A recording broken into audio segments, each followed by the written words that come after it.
I have to say, this Panerai, it might be my favorite so far.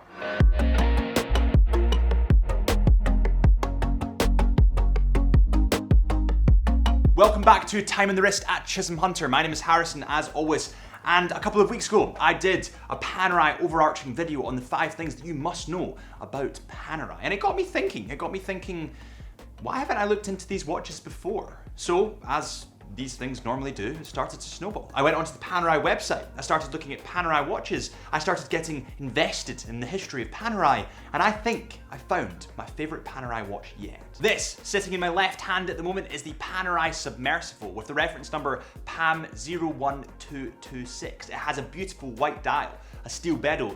It is their diving watch. So let's cover some of the specs that I enjoy about this watch, and also what I would maybe change. Starting from the beginning, this model comes in at 44 millimeters in diameter. And I know what you're thinking, Harrison, you only have 6.5 inch wrists. This is just too big for you. And you would be correct, but there's a reason why I picked this one over the other 42 mil variant.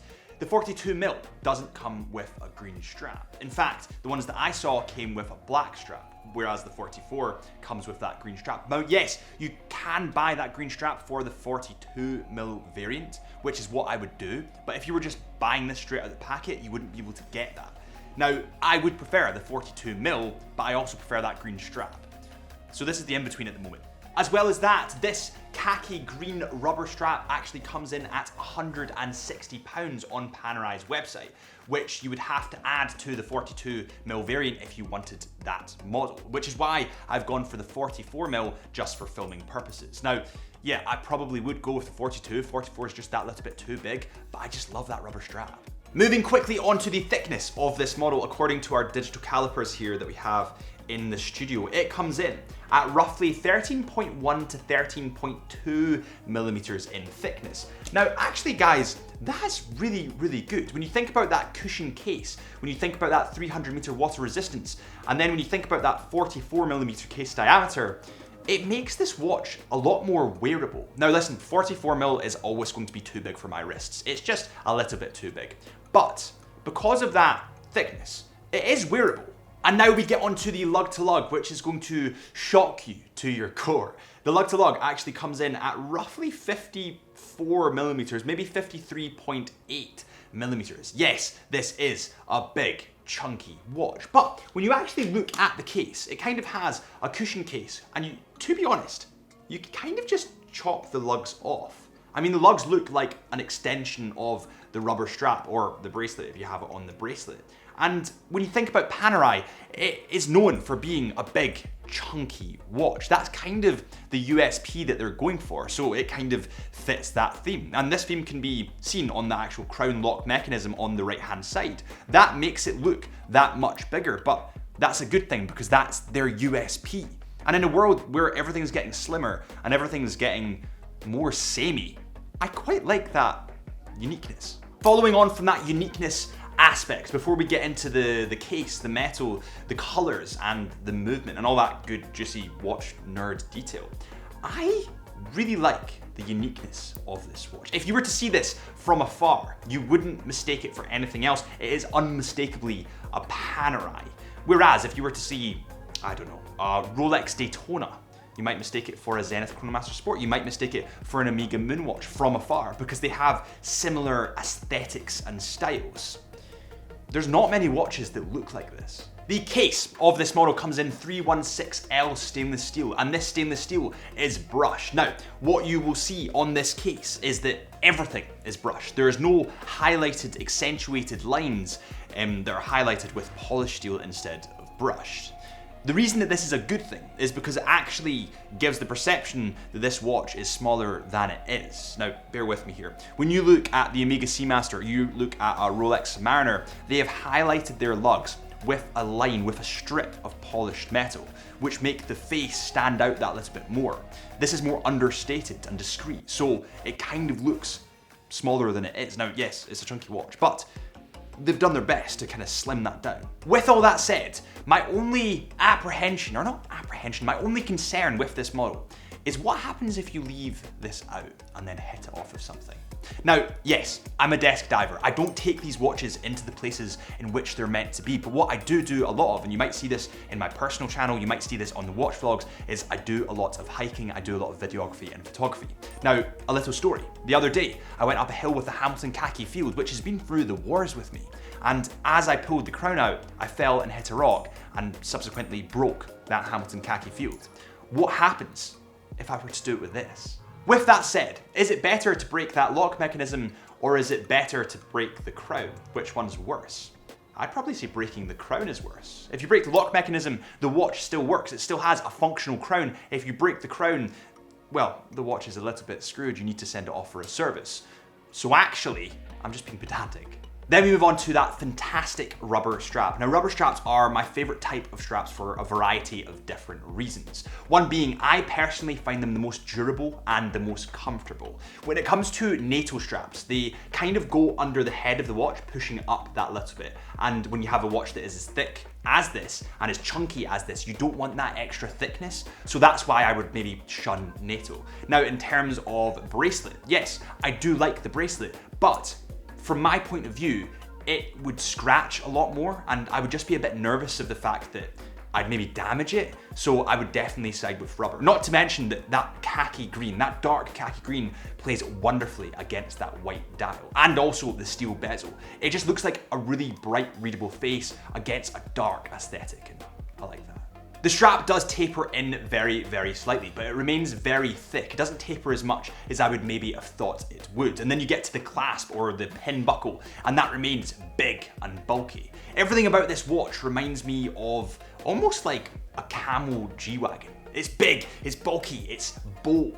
And the face of this watch pops out so much because of that. If you can imagine having a blank wall that's painted black, and then getting a picture that is white, maybe it's in the snow, and putting it on that wall, it would just pop out that little bit more. That's what I'm getting from this watch. The bezel on this model is made from steel, and let me talk a little bit about why I love steel bezels.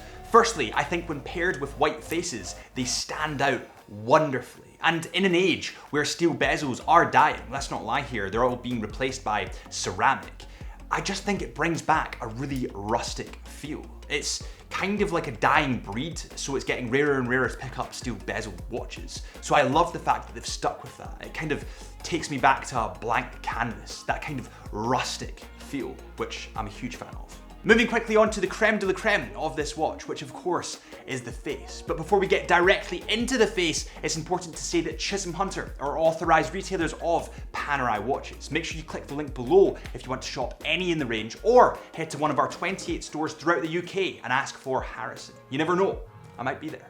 The dial on this watch needs no introduction. We've spoken about it a little bit already. It, of course, comes in white. Now, white is one of my favorite colors. And let me just talk a little bit about why it's one of my favorite colors, if white even is a color. Or is it a tone?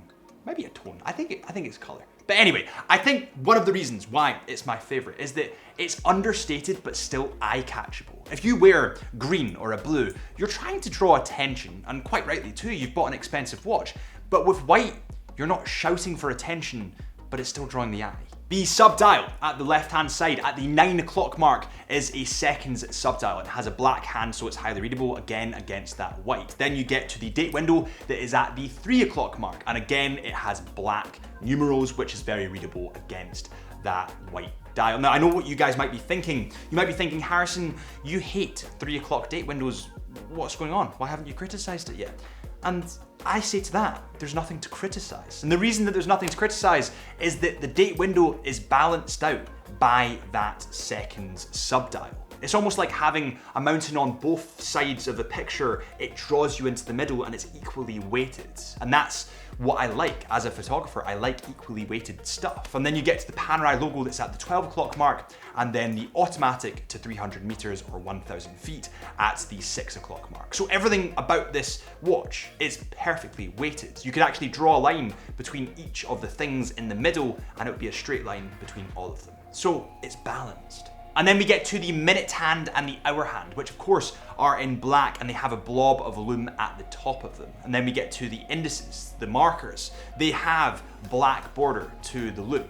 They have a black cupping almost to that lume, which makes the lume and the hour markers, again, readable against that black dial. But anyway, let's take a look at the lume.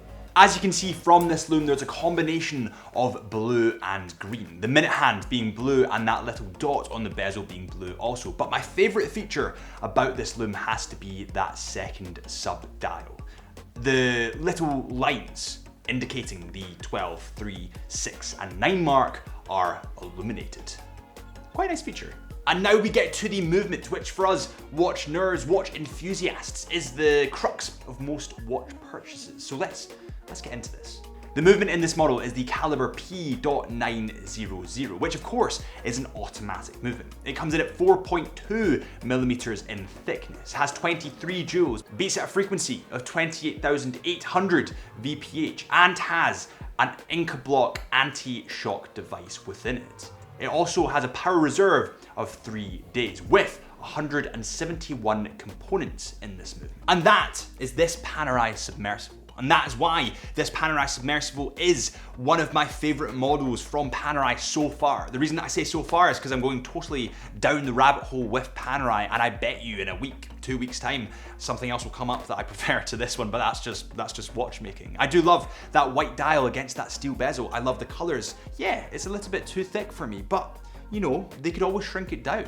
And I think in the future, hopefully, they shrink it down to maybe a 40 or 41. But I'd love to know what your thoughts are. What is your favorite Panerai model? Please let me know in the comments. We can have a watch nerd argument. If you enjoyed this video, please hit that subscribe button. My name is Harrison, this is the Chisholm Hunter channel, and I'll see you in, give or take, 3 days.